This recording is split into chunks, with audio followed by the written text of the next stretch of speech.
Okay, so I'm really happy to see you all here.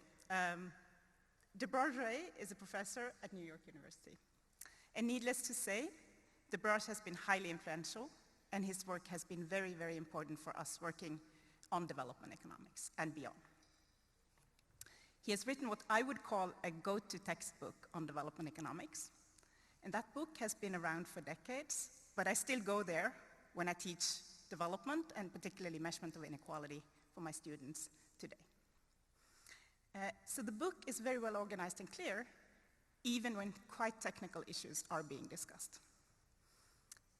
In this clarity, even when discussing complex issues, is something that stands out from Debraj's work. He has many, many influential pieces, many published in top journals. And in addition to that, Debraj takes part in policy discussions that are very important. So one example of that would be the lockdown policies that India and other countries had during the COVID pandemic. So today, Debraj will talk about aspirations, role models, and poverty traps. Debraj developed a model for poverty traps early on. In 1987, he published an important article in the Economic Journal that we know well, and he has, of course, since produced a large body of work on poverty. And lately, he has produced these very beautiful papers on the role of aspirations with Genico. Again, papers that are very important for us working on the topic. So now I will very soon leave the floor to Debraj.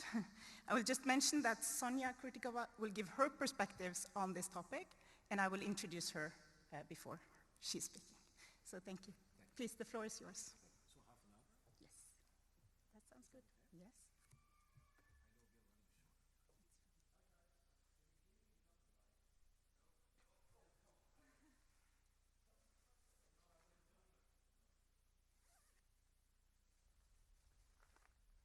Okay, you can hear me now, right? Okay. So I'm very happy to be here.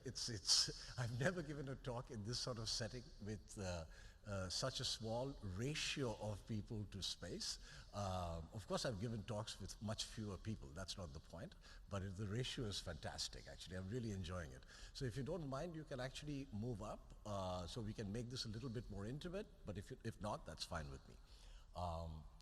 And thank you for coming up front. And you can leave if you want without fear of penalty. Okay. So this is work that I've been doing for some years now. And as you see at the bottom of the slide, much of it recently with Garance Genico, who is at Georgetown University. She's a very good friend and co-author. And so I want to talk about this business about aspirations. Okay. Now, to be honest, let me tell you a little personal story. I'm a big skeptic when it comes to behavioral economics. I'm not a huge fan. And the reason is that once you open that little door, lots of little gremlins start rushing in. And my colleague Tom Sargent always says, beware of economists who bear too many free parameters when they come to visit. So I'm a little worried about this, but this is one little tiny door that I decided could be opened in a very minimal way. So the aspirations-based models are essentially models which use milestones, reference points, or targets of some kind.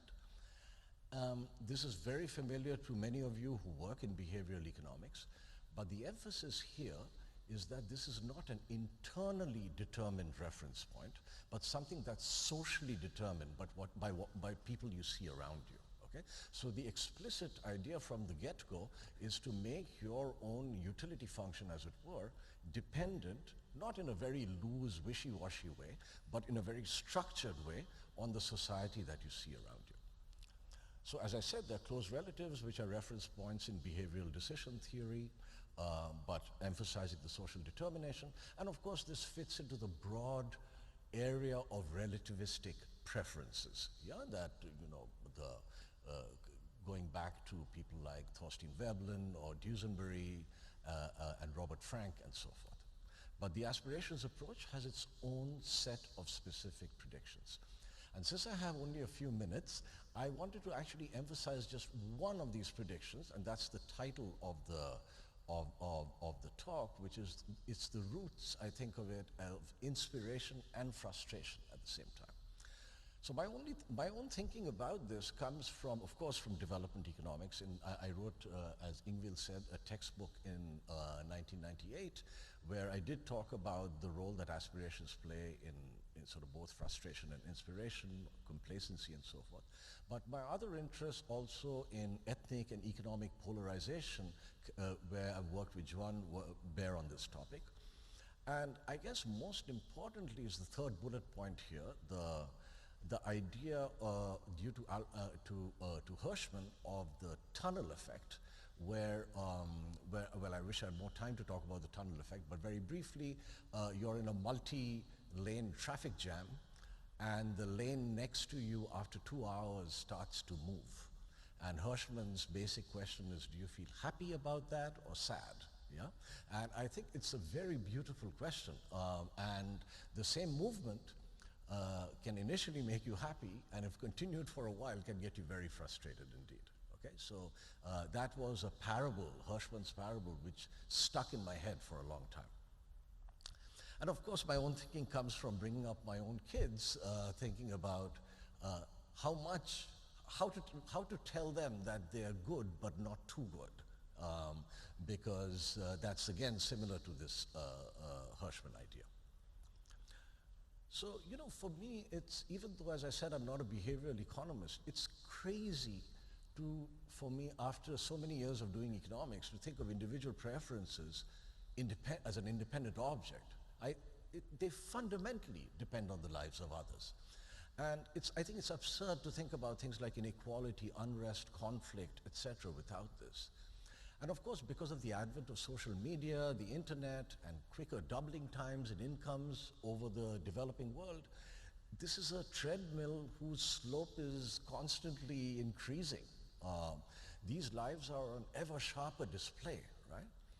And as I said, it's unclear if such an exposure leads to betterment or to despair. So I have this great quote from Tocqueville about the French Revolution. He says, the French found their position all the more intolerable as it became better. Yeah? Which of course may have something to do with the French, but I suspect it's more general than that. Yeah? So I didn't want, if there are any French people in the audience, that was just a friendly joke. Okay. So going down to the idea of aspirations, I think of it as a possibly multidimensional reference point. That's why you have those bold-faced letters on the screen. Okay? So A for aspirations, and it's something that's determined by your own characteristics or your own current outcomes, which I'm calling Y. And F, which I want you to think of as a distribution function, describing the distribution of those characteristics around you in society. Yeah? So the way I want to smuggle this into preferences is in a very minimal way. I want to think of a standard utility function. So what you have up there is a current period utility function, and then you have a value function, okay? And think of Y as your current outcome, and Z or Z, depending on how many Americans are here, as your future outcome, yeah?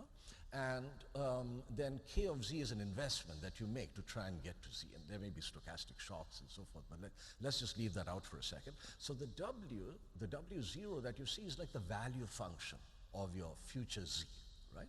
But the thing that I want to add on is another term which depends not on Z specifically, but on the excess, E for excess, right? The excess of Z over the aspiration levels that you have, which I'm denoting by A, okay? So that is the thing that's giving you this extra kick, yeah? And that's how society is getting smuggled into the definition of individual preferences. So now I just want you to focus on those value functions in the future. I want you to think about those W's for a second. And I'm just going to draw them on a diagram. So this is, you know, this is what typically your value function, the top little diagram, looks like, a typical concave value function. The second one, you know, let's be conservative, okay? So let's also draw a concave function. But this function starts from an endogenous starting point. Yeah? It starts from where you feel your aspirations are, and before that you don't get a kick. Okay? So if I combine these two functions, I get this sort of double concave object, okay, which I want to think of as the replacement for my value function. Okay? Now, of course, you could say, man, that second diagram, of course, if you fall short of aspirations, you might feel sad and so forth. You can put that in, and then you combine the functions, you get a wiggly object like that. But the clearest, sharpest way of seeing it is the one that I had on the previous diagram. Or it may be that they have multiple stepping stones, right? Instead of just one aspiration, you could have several, right? When you graduate from high school and you graduate from college and so forth. So I've drawn one of those objects for you over there, okay? But really, this is the kind of baseline that I'm fundamentally interested in. Okay? So this object has two main features. One is that society is mapping into individual goals. Okay? So we could ask questions like, do aspirations serve to inspire and to frustrate? How would individuals react to high inequality if they see it around them? Can their aspirations be controlled? Can I just switch the world off and say, look, I'm not going to get influenced like this, right? And can I just focus on get off the boat, right? Or get off the bandwagon, whatever it is that people get off, right? And just be myself, right? So these are very important questions. But then there is the opposite arrow, right, which runs from the aggregation of our individual behavior as we react to these aspirations back into the social distributions, right? So this is something that Garance and I have been very interested in, this two-way process going on and looking at the steady states of such a process. Yeah? So how do individual reactions in turn generate social outcomes? So things like investment, mobility, inequality, segregation, and so forth. And then finally, and this has to do very much with the multidimensional nature of aspirations, if you want to think about it. Suppose I have aspirations on two lines. Suppose I'm a Hindu. Well, I don't have to suppose that. I am a Hindu, or at least my parents are, okay? And so suppose I have religious aspirations. Suppose I want to live in a Hindu state. Now I must say I don't, but in any case, suppose I did, right? And I also have economic aspirations. I want to become a rich person, yeah? How do these two things interplay? Can a failure on one dimension of aspirations lead to a spillover into the other dimension, right? So questions like this, I think, are very important, and to me, they're very interesting. I don't know the answers to several of them, but I'm just putting them up there for you. Now, coming back to my little model, okay, so now I want you to focus a little bit on the current component, okay? So you can think of this current component, which I've kept as very standard. It's just a utility of your current income minus your investment, if you like, right? So think of that as a cost function, right? So, instead of U or Y, I'm actually enjoying a utility of U or Y minus whatever investment I'm making. So if I were to draw that cost function, and if the utility function has a standard concave shape, this cost function will have a convex shape, right? So you can think of that as the cost of making your investment, and the blue line is still my old value function. Now notice that this object has the capacity to generate what I call sudden tip-overs. Yeah? So imagine that now what's nice about this utility function is that even though it's not a concave standard problem which you solve with first order conditions, you can almost solve it. And that's partly what's inside my head. I want it to be a toolkit, right? So you can almost solve it because you only have to check the first order conditions in two places and then see where the utility level is higher. Right? So in this case, for example, imagine that I am at Z1 and my aspirations are at A, and now my aspirations for some reason go up. Right? Now, notice that the level of my utility might come down, but that's different from the derivative of my utility, which is the marginal utility is what determines my incentive to invest. Okay?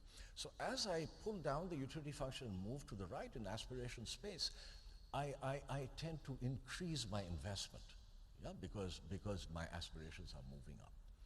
And this continues, but there gets to a point where that higher solution is just no longer worth it, right? When I'm comparing the two first order conditions in two places, it's just not worth it. It's giving me too little utility, and then there's a sudden collapse, right, in my investment. And this is the idea that really is at the core of my talk today, that aspirations serve both to inspire and to frustrate. Right? And so if you look at somebody's investment in the future Z, right, as a function of her current Y, right, then that investment will keep going up, up, up, and there will come a point where things suddenly fall downwards, okay? So I was saying, just to summarize, for every baseline income, let's say, there's a threshold aspirations below which aspirations are met and above which they're frustrated. When they're met, investment grows with aspirations, but once they're frustrated, investment can jump discontinuously downwards. Okay. Now, so that's, that's the story, assuming that you have fixed aspirations, right? That your A is somehow fixed, but your A isn't fixed. That's the whole point, right? So your A is going to be determined by the distribution that you see around you, okay? So now that object is a very interesting object, and I think, Sonya, might have more to say about this. And I think it's more a sociological question than an economic question, but it depends both on the distribution of things around you and your sort of cognitive window. Who do you see, right? Are you cut off from the rest of the world, and you mainly interact with your neighbors and questions like that, right? So for example, on the left, I've drawn a narrow window, right? So the distribution function is this two-humped distribution of characteristics, but and I'm living underneath the blue umbrella, right? I'm living there, and I see people in an economic, maybe this is a segregated society, and I see people only around, just around me. Then I might tend to have low aspirations. So my A that is generated may be a low object, right? On the other hand, I might have a very broad window. Maybe I turn the TV on, or maybe I like getting on Facebook and reading about other people going on vacations, as they constantly seem to talk about on Facebook, right? So, I'm doing a lot of that, and then I have a very broad window, and I might have very large aspirations, okay? Now, because of the result that I just told you 5 minutes ago, the problem is that both of these objects can give rise to a low level of investment, right? So if you think of the first society, you can think of it as sort of segregated societies in the sense of Julius Wilson, right? Where people lack role models. They lack a capacity to aspire, if you like. And the second one, I'm just calling them television societies, right? In television societies, you have a very broad window, right? And that might also get you frustrated. I'm not saying this will always happen, but there is a fundamental and interesting identification problem here, right? So as a result, the drop in investment under an aspirations failure really has two interpretations, right? One is what Arjun Appadurai called, who is a wonderful anthropologist, by the way, and I suggest that you read this paper. It might be, he called it a failure in the capacity to aspire, right? My aspiration levels are just low, right? Whereas a failure in actions that arise from unreachable aspirations, right? Your aspiration level being too high, these are like impossible thresholds which may be generated by social media or cinema or television, or maybe there's simply the everyday evidence of my own eyes as I walk down the streets of Bombay or Delhi. I might just see a lot of rich people around me, even though I come from a very poor background, right? So the question is this a failed capacity to aspire or a failed capacity to reach the unreachable? Yeah? Now, to some extent, this is a semantic question. Okay, I'm with you on that. Okay, but to a large extent, they're not. It's not a semantic question because, for example, if you have a failure to aspire, in the sense of Appadurai, then your behavior under poverty is really unaffected by the ambient affluence. Right? Because you're unaware of it, you just have low aspirations. Whereas if you have a failure to achieve, then these distributional changes around you would have a huge impact on your investments, right? Not to mention, of course, that if you were a psychologist and you were counseling kids who had very low aspirations or very high aspirations, you'd want to move their aspirations in opposite directions in these two cases. In one case, you'd want to encourage them, and in the other case, you would tell them, hey guys, just cool it a little bit, right? Maybe you're overreaching, right? So it's not a semantic question, yeah, in that sense. But of course, there are important semantic issues as well, and for empirical work, I think this becomes very interesting. For example, suppose you have a person who somehow, in one way or the other, has failed aspirations, right? In one of these two senses, and you were to ask him, so what's your aspiration, right? Is he more likely to say, I have unreachable, socially determined aspirations, and so I give up? Or is he more likely to say, I don't really care. I don't have a future. I don't have any aspirations, right? And it's possible, and I think it's likely that in response to a survey, you might get even the same answer, right? Because the person who has very high aspirations and has given up might just say that I have no aspirations at all, right? So as I said, it's hard to imagine the former, even though the former might be at the root of it. Yeah? So this suggests caution in eliciting direct responses regarding aspirations. Yeah? So I just wanted to sound that note of caution. Now, if you don't think of aspirations as something that you might directly want to observe, but you might want to think of something that you might want to sort of influence through policy or counseling and so forth, that there's ample evidence of this non-monotonic reaction to aspirations, okay? So for example, the study of, that I've referred to here among immigrant children in middle school in Italy, one of the issues there is that they don't aspire too much. We're actually telling them, man, the world is out there, go get it, right? Raising their educational and occupational aspirations has been shown to be beneficial. Whereas if you look at low-performing students in France, this is another study where, of course, as you all know, the French school system can be very intimidating, especially, you know, if we know about the top schools in France. And so there are lots of kids who actually do badly because they just can't help comparing themselves with really fantastic kids. In such a case, moderating their aspirations, right, might actually do better. And in fact, in the study that I cite here, lowering aspirations actually increases their, it reduces course repetition and reduces high school dropout.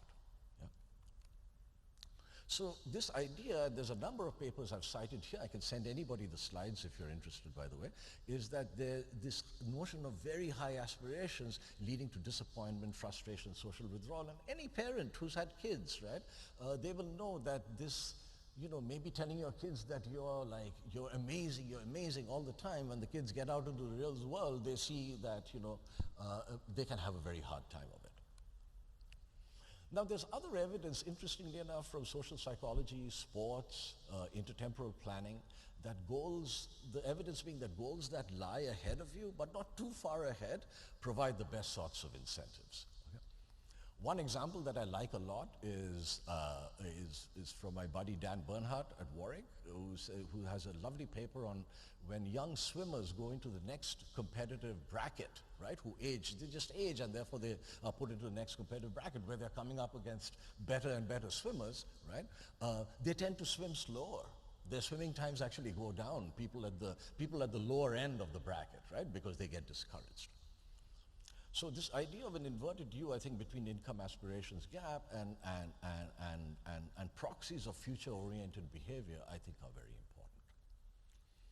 So just to summarize, this is all consistent with the idea that moderate aspirations serve to motivate, while aspirations that are too high might discourage. Now,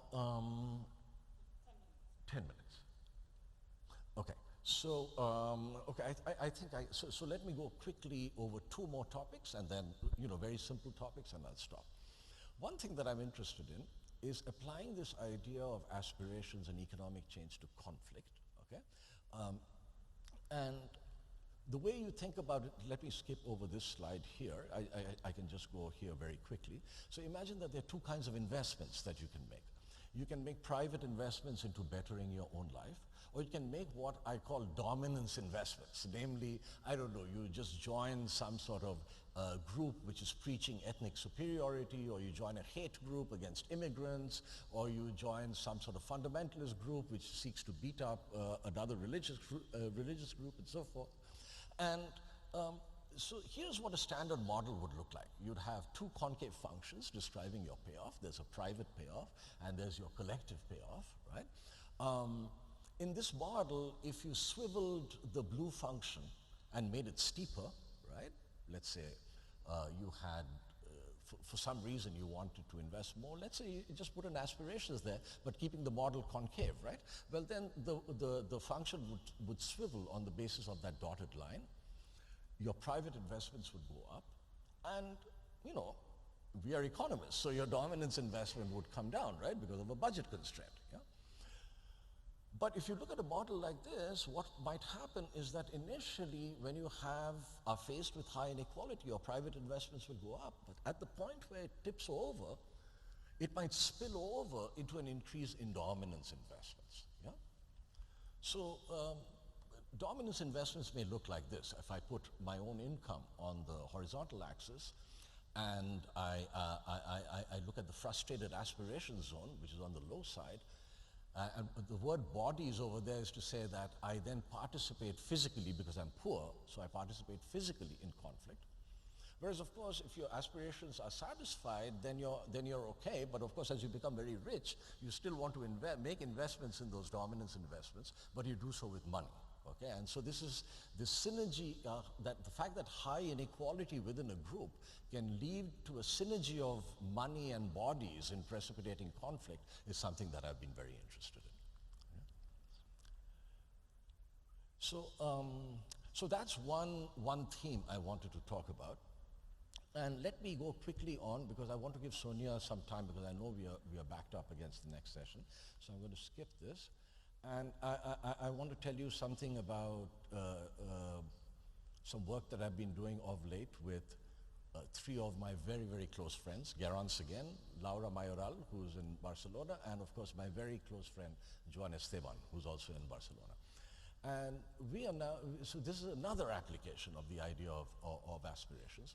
We are looking at the connection between income distribution or distribution of wealth or income, I guess, both of them, and subsequent mobility.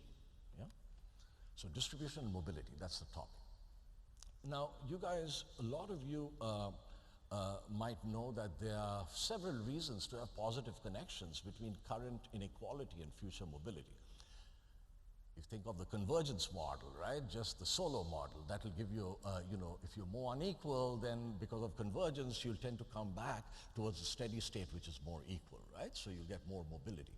Or just mean reversion at some mechanical level. Then there are all the poverty traps guys, right? The poverty traps guys will tell you there may be negative connections between initial inequality and future mobility because the people get caught in a trap, right? So the question is whether the underlying model is mean reverting, is ergodic, or whether it tends to give you multiple steady states. Yeah? And of course, I'm interested in this class, I'm interested in the last line. I'm interested in psychological traps, right? So this is a diagram that comes from a very important speech that Alan Kruger gave to the White House in 2012, where he argued that there is, in fact, empirically, a negative relationship between inequality and subsequent mobility. Okay? So on the x-axis of this diagram, you have inequality as measured by the Gini coefficient, let's say 1985, and on the y-axis you have two different measures, that's why I have two different diagrams, two different measures of mobility, okay? And these are countries for which we have good mobility panel data, right? So essentially the Western European countries and the North American countries. And you do see a negative relationship. Now, just to finish this, do I have 3 more minutes? Are you sure? Yeah. 4, wonderful, okay. So Antonio's in the audience, he may know about this paper I've been doing with Garance on measuring mobility. So we have a new measure of mobility which allows us to measure mobility for many more countries than are available in this diagram, okay? That's another story that I will not regale you with today, okay? So, but when you put in that measure, you can actually do the Kruger diagram for many, many countries. When you do the Kruger diagram for many, many countries, I don't know whether you can see from there, you can see these little green triangles. Those little green triangles are the original Kruger sample, okay? Where if you were to restrict your little correlation just to that little green triangles, you'll continue to see a negative relationship. Okay? But if you now put in all these other countries, the relationship actually turns positive, okay? Or maybe there is no correlation at all, as on the left panel. The right panel is significant, the left panel is not. Okay? And the left panel measures absolute mobility, the right panel measures relative mobility. So So it's interesting that, you know, we are not, the jury is not home on the, what is called the Great Gatsby curve, right? Which we thought was a done deal, right? So it's interesting though here that the aspirations model has a particular signature. And the particular signature that it has is that when the distribution is quite clumpy, then you have these milestones that are separated, and therefore people tend to have that frustration effect. The frustration effect is higher. So I am going to go, I was planning to tell you a little bit more about these milestone effects, but the bottom line is, and I'm lucky I put it all up in blue, don't read anything in gray, just read the sentence in blue, okay?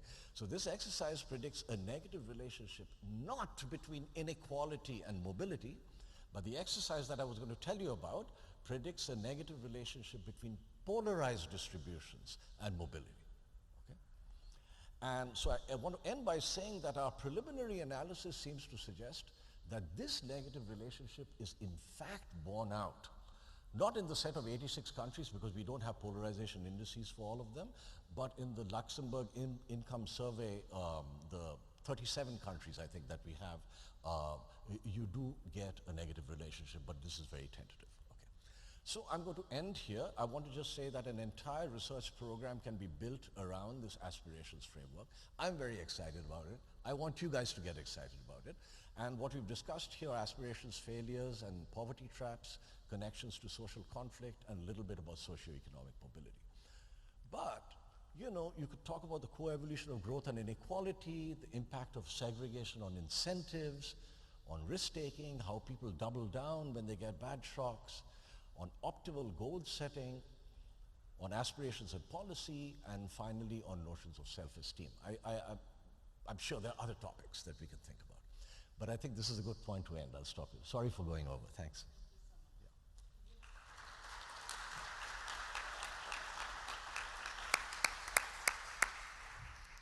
So is the mic on? Yeah. Okay, so actually the plan was to go to Sonya directly, but since I know that some would have commitments at 2, I would just open up for sort of burning questions now, and then we have more time for discussion for those who can stay a little bit longer, 5 to 10 minutes longer. But if there is anyone sort of with a clarifying or important question before, I'll let that. No. Okay, so then I want to introduce Sonya Krutikova, who is a Deputy Research Director at the Institute for Fiscal Studies in London. And she will combine this with taking up an associate professorship at Manchester University in the fall.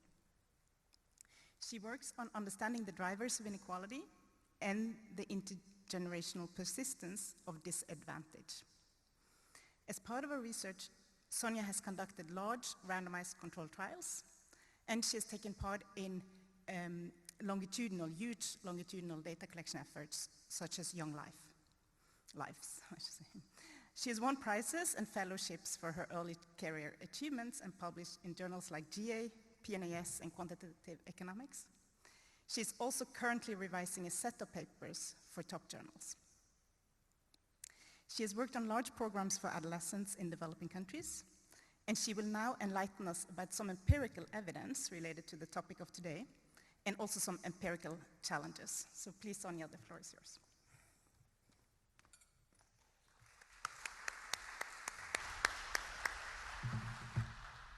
Thank you very much. I'll be honest, unlike Debraj, I have never spoken in a room this size, so this is a very new experience. Great, so thank you very much for inviting me.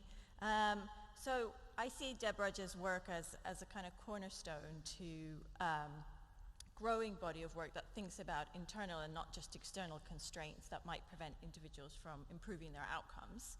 And there is, in relation to aspirations in particular, promising, still quite sparse, but promising empirical evidence that aspirations matter for key outcomes and that they can be an effective lever for intervention. And Debraj mentioned some of this work. Now, Debraj's work, I think, provides a really important theoretical framework within which to consider how aspirations might affect a very diverse range of behaviors and how they're formed. And so in this discussion, what I want to do is actually, given Ingvild's introduction, I work on kind of design of RCTs and empirical work. So I really want to think about how this framework and the evidence building up around it helps us think about policy design. And then I want to end on just an idea for another application of this framework to sort of emphasize how widely relevant it is. And throughout, I'm drawing on several projects that I've done in India in particular. And so the first one is a point that really Debraj has emphasized in his talk, translating it to intervention design. The kind of big push approach could do more harm than good. So we're used to thinking about big push as an important feature of interventions that aim to tackle poverty traps when we think about the constraints being something like productive assets. And for example, in recent work that Clea Balboni and others have in Bangladesh, so we think really making sure that we get households over a particular threshold is important in these interventions. In the case of psychological traps that Debraj is thinking about, this may do more harm than good because of this non-monotonic effect of aspirations. So poverty traps can form because aspirations are too high. At the same time, Debraj in his work shows that fastest growth and wealth accumulation takes place among individuals that are very close to that threshold of aspirations being too high. So that calls for interventions that are very carefully calibrated to not cross that threshold, but yet get close to that threshold. And I'm not going to go through the evidence because Debraj cited it already, that there are studies showing in different ways that this kind of non-monotonic relationship seems to be supported by data that we have and intervention results that we have. And so I wanted to just talk about this notion in application to an area I work on, which is education of adolescent girls in developing countries, where very large gender gaps persist, continue to persist. And where a priori we would think that we're going to be on the left side of the inverted U, so to speak. And with this group in particular, what we want to do is boost their aspirations, and that is something that a lot of interventions do. And so to just sort of play around with some data I have and confirm this, I went to a data set that we've been collecting in rural Rajasthan. It's a panel data set starting in 2017. That's a setting with really terrible outcomes for young women and women, and one where you would really think that boosting education aspirations is important. So what I want to show here is that to some surprise, I found that actually education aspirations, with all the caveats of reporting aspirations and how difficult it is to actually measure them, I think education aspirations of these girls are actually pretty high. And so that's the green bars on my two graphs show that the great majority, 80% of these girls, said they wanted to complete, I'm asking them these questions when they're in early adolescence, they wanted to complete upper secondary education or beyond. 80% of the mothers have no education. And if I look at a cohort closer to them, then 40% achieved the level, that high level of education, but actually a lot of them, that's due to vocational training, so that's kind of an overestimate. So to me, this looks like a situation in which actually the aspirations of these girls are pretty high. And in addition to that, I see this as another occurrence, another instance of the inverted U, I'm not sure, but if I plot education aspirations of girls aged 15 to 17 against whether they're in school 2 years later, then I see this kind of nonlinear relationship there, and that holds even when I control for a bunch of things like age and current grade. I also see a weak version of that relationship when I look at mental health 2 years later. And so there does seem to be some support, for this notion of nonlinearity in the effect of aspirations, but also even in these data, that aspirations are already pretty high. So even in this context, this idea of excessively high aspirations is very relevant in thinking about intervention design. Then Debraj mentioned this idea of multidimensional aspirations, and that seems very important when thinking about policies as well. So people may have multiple aspirations. They can have aspirations for economic success and social superiority, which Debraj considers in his work, success at school for children, and popularity. This complicates, in my mind, intervention design because success in raising one aspiration may lead to frustration of other aspirations. And so we need to be thinking about those trade-offs. And within the Rajasthan work, I thought about this in the context of the same Rajasthan study, because the striking feature is that alongside the high educational aspirations of the girls, they also have extremely conservative gender norms. And so just showing this here, apologies if it's hard to read, just to support the point, the majority of them strongly agree with norms such as girls should return home on time, girls should only go out if they have a reason, only bad girls make male friends, good girls don't loiter in public spaces. Very conservative norms that could go on. This is just from our data set level of agreement with a bunch of statements relating to prevalent norms that are completely incongruent with getting the kind of education that they say they aspire to get. Because in order to go to school, you need to go on the bus, you need to come home late, you need to interact with boys. There are all these things that you would have to do that would violate these norms. And so norms are discussed in the literature, and Eliane in particular in her presidential address for the EEA noted that norms are something that needs more attention in this work. How norms affect aspirations, but in this setting it seems that norms are not directly affecting education aspirations in the sense that those aspirations are very high. Maybe the more relevant way to think about them is this example of competing aspirations. So if we were to target education aspirations, that necessarily requires girls to compromise these aspirations for being good daughters and wives, for example. So social acceptance here may be kind of a competing aspiration rather than an input into educational aspirations. And so which dimensions we want to target and how we trade off the overall effects is important here. Finally, so Debraj mentioned this, in thinking how to apply this, it seems important to think about who is in the reference group that people have. And that is because one of the ways we might want to raise aspirations is through targeting this reference group. And that's how I see the role model interventions.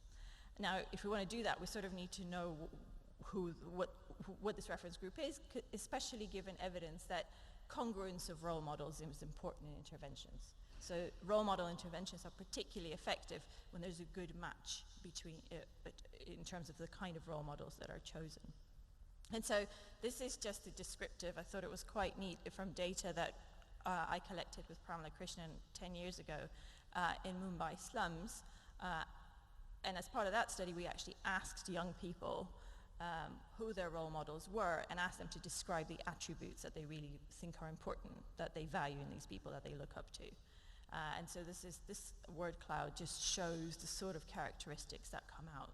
So for these young people, the people in their mind who they think of as role models are hardworking, and they have good education, they support their families, they earn a fair bit of money, they're understanding, and they're good communicators. These are sort of the ones that really stand out repeatedly in a sample of 200 young people.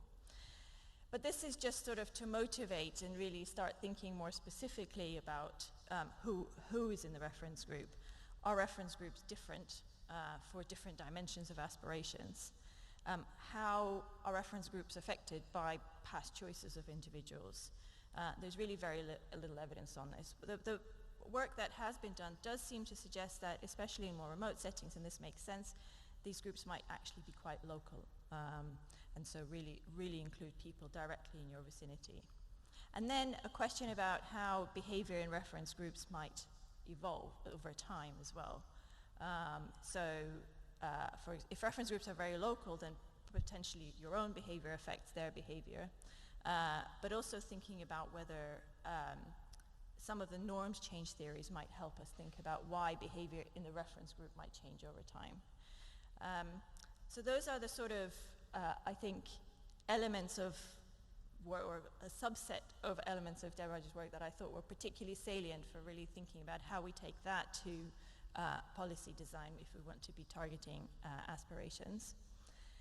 And I just wanted to finish off on just a suggestion for another application. I think a beauty of the framework is the relevance of its implication to really a lot of areas in economics. And in Debraj's papers and in related papers, we already see these. So applications to growth and inequality, to social dominance and intergroup violence, to fertility, to education and career choices.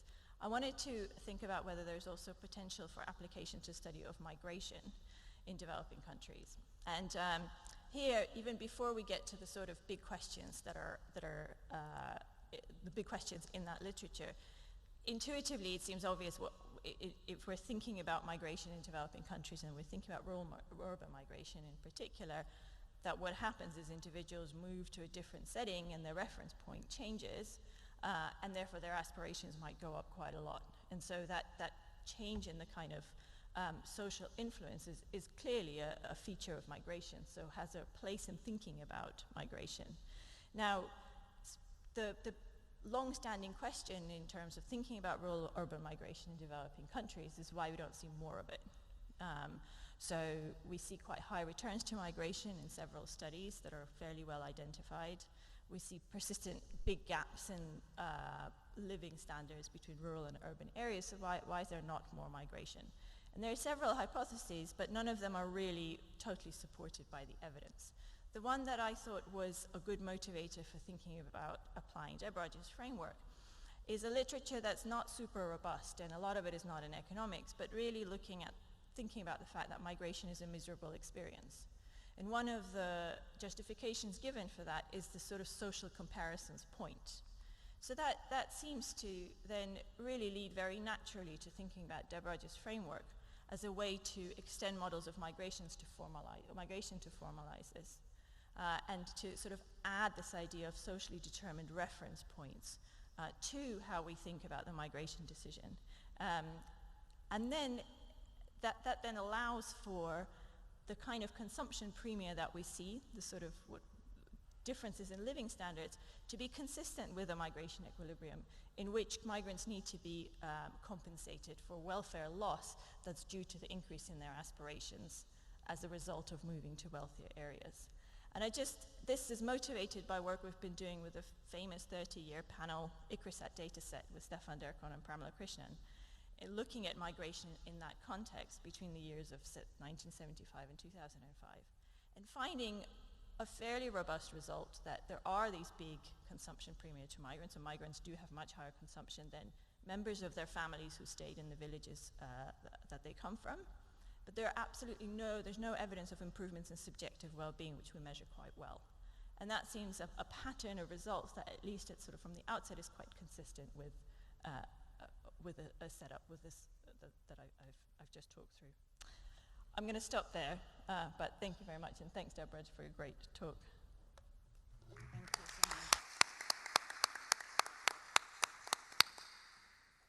much. Okay, excellent. So you want to comment now, or you want to take, yeah, please. I think, because of the next session, we can just hang out and formally close this, and we can chat with people, whoever wants to chat, no? Yeah.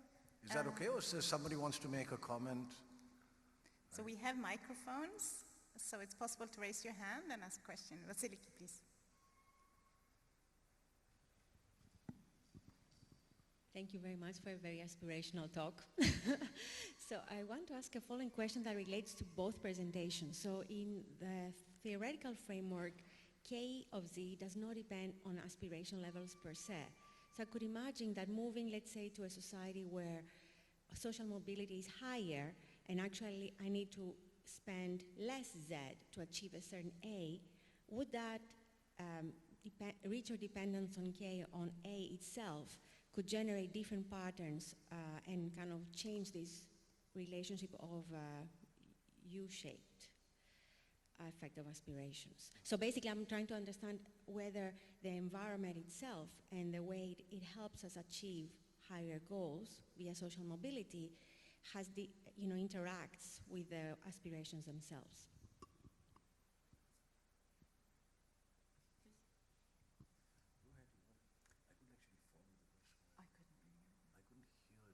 It's very hard to hear. Okay. So, Vasiliki. I'm so sorry, because you had a lot of things to say, and I couldn't hear for some reason. No, don't repeat it. Something about the...